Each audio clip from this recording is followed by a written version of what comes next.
but also shops had empty shelves. One shop had only bare walls because it was a shelf shop. You do that bit? No. Because it was selling shelves. Where is this on the, on the PowerPoint thing? Yeah. Right, okay. I'm about halfway through. Okay. That's Charles Bernstein's PowerPoint. Highly recommended. The access via his blog or opened. Tom, I'm going to ask you to read a poem from your book, A Priori. It's called Waterway. I haven't heard it being read before, so here's come. Okay, we're outside, so there's a bit of extra ambience. Waterway. Kingfishers, blue, green. I saw, but you turned to look slowly. Time through which we move, water over which they flit. As we dreamt it, sleek glass, then falling, dark tunnels. Entrance discreet behind lock-up garages. All night the refinery ablaze, those distillations blue, green. Kingfishers, name, something regal in accent, manners, noble as they perch on our cereal bowls, jolters upright on misty mornings.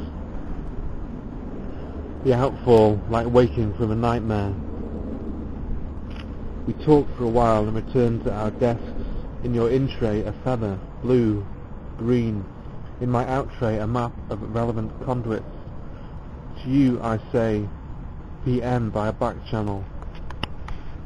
Somewhere your father on blazing boat, bark, swans perhaps in escort, those stories we never listened to, heard, how he wrestled a bear in the living room. Past the stadium, the dark waters, beneath the pylons, the dark waters. So fleeting and the bridges gone before we can even open the cupboards, tins and sachets enough for winter. Here a Noyage, parlour flooded, hydrometer, downstream drifting occasional tables, dozen white plates and each one star reflected. Over the weir, the abandoned doll, eyes blue-green. This charter extant, saucer, permanent, unnavigable, kingfisher, estuary, frigadar, terra incognita. I saw, but you turned to look slowly. Wow, well, I can see it here, and it's got an interesting layout, which some people have commented on. Perhaps 2 or 3 other poems in this collection, A Priori, Love of Zero, and the Protocol series, and Palaces. Got a similar kind of, I wanted to say scatological, but that's got a wrong, different kind of meaning, isn't it? Scattered, scatological maybe. I don't think it's necessarily scatological, it's certainly scattered. I think it was a big revelation to me recently when I sort of stopped thinking about the page as just something neutral, some sort of place to put down your words, and actually think about it as something to be part of the poem itself. And so in quite a lot of the poems in this book, I've really enjoyed using the space, and that bit, the space itself being part of the creative process. I think this poem, Waterway, is a good example of that. I think, although reading it aloud and hearing it read aloud is of course a wonderful life-enriching experience, I'm sure you've just realised, reading it is also, I think, more than just looking at the words. Are there breath pauses in there? Because there's different gaps between words. Yeah, there are definitely, I mean, word clusters. I think they're not necessarily breath pauses, but they're certainly, it's sort of something in between a run-on word and a line break, really. I mean, I was looking at Olsen does this a lot, obviously, in the whole projected verse thing. Geoffrey Hill does this quite a bit too, I think, in his more recent stuff. And yeah, I mean, I read them as breath pauses, but they're also spatial too. They're also about how something looks on the page. and the Does whole that come book. first? The spatial, the visual appeal. I think it's certainly my primary experience of it when I'm writing it, because obviously I'm not really reading it aloud when I'm writing it. I'm looking at it, and so it starts off as a visual artifact for me, I suppose, and I work with the visual space quite a bit to make it a visual artifact for the people. Okay. Right. Maybe we'll read another poem. Okay. Is there another poem that you haven't read before? I'm interested in hearing ones that you haven't read, because I've heard you read obviously on the CD and a couple of readings. Let me have a look there. What about note disambiguation? Okay. I don't think we've heard that one before. It's got a similar kind of layout where there's quite a lot of space on the page, also diagrams to an extent, and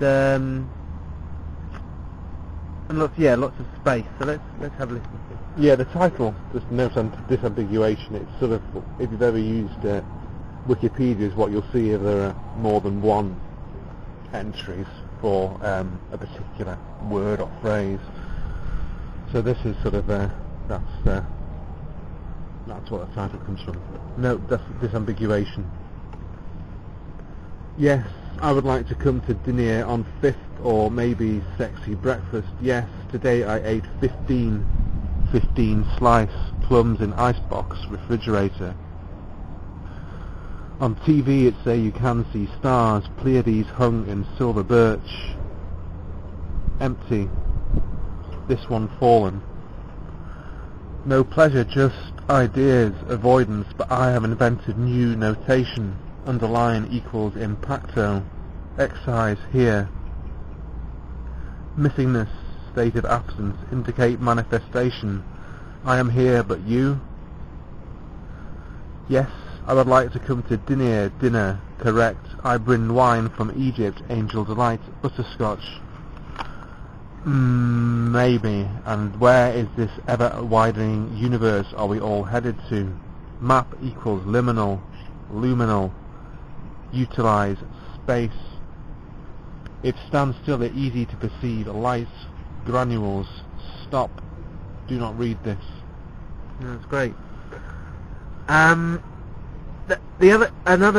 Something about the lexis in your work is there's lots of misspellings, there's lots of computer language, there's lots of perhaps found stuff, pseudo found stuff. How does that all gel together to a meaning, or gel together in any case? The misspellings, I suppose, I'm interested in. I mean, English now is, although you see a lot of misspellings around, I think English has become very, very formal and very sort of closed. And although new words enter the language all the time, they do so in a very prescribed way. And I'm quite interested in sort of older versions of the language, in Old English and Middle English, and particularly in the idea that a few hundred years ago there wasn't really this idea of what English is and what English isn't, and that it was a very fluid language. And as someone who's sort of gone through, the education system, it's very hard to sort of return to that perspective of your language being fluent and malleable and changeable. And so by incorporating misspellings and sort of looking at words phonetically rather than just the correct spellings, I'm trying to discover that freedom of being able to interpret words how you in different ways, and language being a lot more of a material thing than perhaps it is now. So how do you feel about sort of falling standards in literacy, and maybe in the brief lives of the saints you've got some people with lesser ability at using formal English or standard English? I don't see that. I mean, I don't see that. That was something that didn't really occur to me when I was writing it. It was just really wanting to break out of being constricted by formal language, I think. And I wasn't intending it in any sort of satirical way. No. It's just that you the break away from writing normally. Yeah, I mean, I remember. I mean, I've been, as I say, I've been through this sort of the education system, and